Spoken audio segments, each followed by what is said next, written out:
The annual Thompson family dinner was in full swing at my parents' elegant suburban home. My sister Elizabeth was once again dominating the conversation, bragging about her latest milestone, making partner at her prestigious law firm. My father raised his glass, eyes shining with pride. "At least one of our children is succeeding," he said warmly. I adjusted my simple black sweater, a hand-knit cashmere piece from a small Italian artisan that cost more than Elizabeth's entire wardrobe, and kept my expression neutral. If only they knew that while they mourned my wasted potential in running a modest online bookstore, I had built Nova Digital into a tech powerhouse worth billions. Just as Elizabeth was about to gloat, my mother chimed in with practiced concern. "Sophia, honey, are you still doing that little internet thing?" I nodded slightly, taking a sip of a rare vintage wine I'd brought, one they dismissed as cheap. Elizabeth smirked. "Still running the bookstore," she said. "Online retail.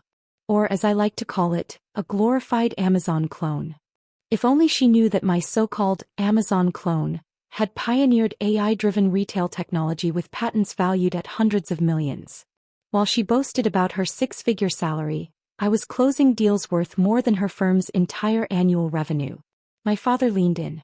"Elizabeth's firm is always hiring paralegals. Someone with your limited experience might qualify." Just then my phone buzzed. A message from my CFO confirmed a $300 million upfront payment for a Microsoft licensing deal I'd sealed. "Thanks, Dad," I said softly. "But I'm happy where I am." Elizabeth scoffed. "Happy? You live in that tiny apartment, drive a basic car, and sell books online.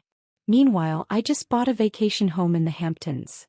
I thought about my own setup, a luxurious top-floor apartment I owned through a shell company, and a custom-engineered vehicle with security features that outcost her vacation home. I replied quietly, "Not everyone needs to show off their success." My mother looked concerned. "Darling, you're 32.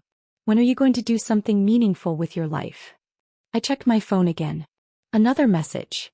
My legal team had finalized a patent infringement settlement, $180 million deposited. The dinner continued in its familiar pattern. Elizabeth kept broadcasting her achievements, my parents lamented my choices, and everyone took turns suggesting serious careers I should pursue. My mother, pouring more of my wine into Elizabeth's glass, said, "I just worry about your future. No real job, no ambition." If only they knew that while they plotted a career intervention, I was orchestrating a major tech acquisition that would reshape the industry. The little internet thing they mocked had revolutionized retail analytics. We were about to go public with a valuation projected to make Elizabeth's law firm look small.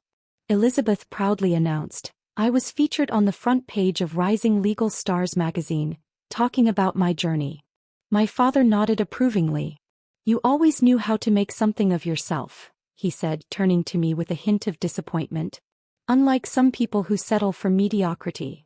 I glanced at the Forbes cover story resting on my desk, embargoed until tomorrow's announcement of Nova Digital's IPO. Titled The Silent Tech Queen, it detailed how I had built a multi-billion-dollar empire while remaining anonymous. I offered a sip of the war wine, a $2,000 bottle they dismissed as ordinary. "At least I know how to serve drinks," Elizabeth quipped, smirking. My phone buzzed again. The IPO documents were ready for tomorrow. By then my net worth would be public knowledge, and the family who dismissed me as a failure would finally understand what I'd achieved. Success, after all, tastes sweetest when served with a side of revelation. The crescendo came when Elizabeth decided to share her latest financial advice. "Sophia, I could help you invest your earnings," she said. "My firm manages big portfolios." I fought back a grin, thinking of my actual investments, billions in tech stocks, real estate, and venture funds. The private banking team that managed my wealth didn't even take clients with less than $100 million in assets. That moment my phone lit up again. Finalized IPO pricing at $180 per share, valuing Nova Digital at $28 billion. "Put that away," my mother snapped. "It's rude to check your little shop during dinner." I nodded apologetically. "Just some business," I replied. Elizabeth laughed dismissively. "Let's not pretend online used books are a real business." Meanwhile, I pointed out, "Actually, I declined to acquire Anderson Tech last month. They weren't innovative enough for Nova Digital." I paused before revealing, "I have some news." This comes out tomorrow, but I wanted you to hear it first. Elizabeth grabbed my phone, her face shifting from scorn to confusion.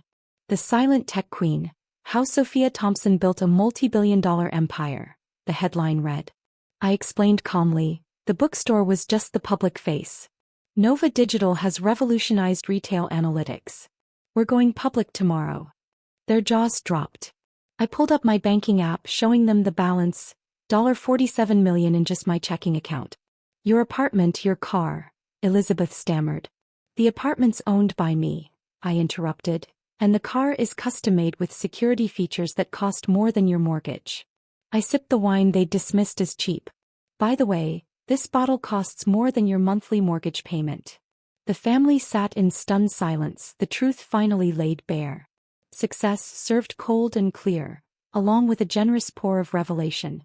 My father's hands trembled as he grasped his phone, scrolling eagerly through the article. Headlines about AI patents, groundbreaking technology, and major clients. Microsoft, Amazon, those licensing deals he once dismissed as spam. I watched him, a quiet smile curling on my lips. Each deal was worth hundreds of millions. The tiny online shop he ridiculed now processes more data daily than his entire law firm does in a year. Elizabeth, why didn't you tell us? My mother whispered softly. Would you have believed me? I thought. You were all so convinced I was a failure, so certain Elizabeth was the only success in the family. I rose, smoothing my cashmere sweater, an understated piece from a small Italian artisan, more expensive than Elizabeth's entire wardrobe. By the way, sis, I said casually, about that Anderson Tech merger. You know, the one I passed on last month. Their technology's outdated. Maybe you should advise your clients accordingly. The room spun into stunned silence as years of condescension crumbled before undeniable proof of success. Some achievements, I realized, don't need to be shouted from rooftops. They simply wait for the right moment to be revealed. The next morning, as the Forbes article published and Nova Digital's IPO launched, my family's carefully crafted hierarchy shattered. My phone buzzed nonstop with messages. Elizabeth, we need to talk about investment opportunities. Mom, darling, why didn't you tell us? We could have supported you. Dad, princess, let's discuss some family ventures. I archived every message, instead focusing on the stock ticker. Nova Digital opened at $220 per share, well above the IPO price, pushing my net worth past $15 billion. That little internet thing had become one of the most successful tech IPOs in history. My assistant sifted through media requests. Your sister's law firm called, she said. They want to discuss representing Nova Digital. I simply replied, send our standard rejection letter, watching the stock climb higher. A month later, I sat in my actual office, the penthouse atop Nova Tower with sweeping city views and a collection of museum-quality art. The tiny apartment my family mocked? Just a decoy, one of many security layers safeguarding my true lifestyle. Your parents are in the lobby, my assistant announced. They're without an appointment. I watched the security feed. They stood awkwardly by the marble entrance, my mother clutching her designer handbag, my father adjusting his tie. They've been waiting an hour, she added. I nodded. Let them wait another hour, I replied, reviewing acquisition proposals worth more than their combined life savings. Finally, I allowed them up. Their reactions to my office told me everything. This is extraordinary, my mother whispered, eyes fixed on a Picasso worth more than their house. The little internet thing has done well, I said softly, savoring their discomfort. My father cleared his throat. We were wrong, he admitted. We never understood. No, I cut him off. You never tried to understand. You were too busy celebrating Elizabeth's predictable achievements to notice I was building something revolutionary. My mother hesitated.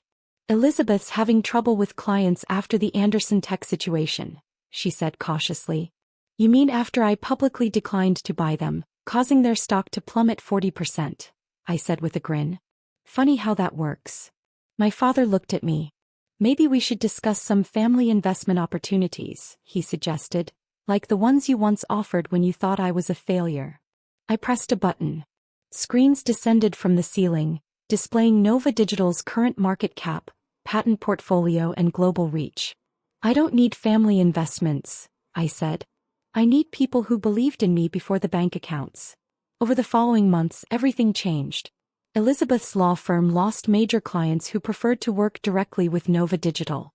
My parents' friends at the country club started seeking introductions to me instead of updates on their successful daughter. The next family dinner was at my penthouse. Elizabeth arrived, draped in a designer dress that probably cost her monthly salary, trying to project confidence she no longer felt. "Nice place," she offered weakly. "I just bought a new house," I replied. "My real estate division owns the development." She hesitated. "Your mortgage application crossed my desk last week," I added with a smirk. My mother tried to mediate. "Girls, perhaps we could move past." "Past what?" I interrupted softly. "Past years of being called a disappointment? Past being told to get a real job? Past sitting at the children's table while Elizabeth held court?" I moved to the floor-to-ceiling windows overlooking the city. "See that building with the blue lights? That's where I first coded the AI that made me billions. That tiny bookstore on the corner, the front for what became this empire. The coffee shop where you told me I was wasting potential? I own the whole block now. My father's last attempt. We're still family." "No," I said, voice firm. "We're a cautionary tale about judging worth by how loudly you brag. The daughter you dismissed has become your defining success." The little internet thing had evolved into an empire. The quiet, misunderstood child had built something beyond their wildest dreams. As they drove away that evening in their increasingly modest cars, I finally understood. True success doesn't need constant validation. It only needs patience, and the perfect moment to show its true magnitude. Some disappointments, I realized, can become achievements that redefine an entire family's understanding of success.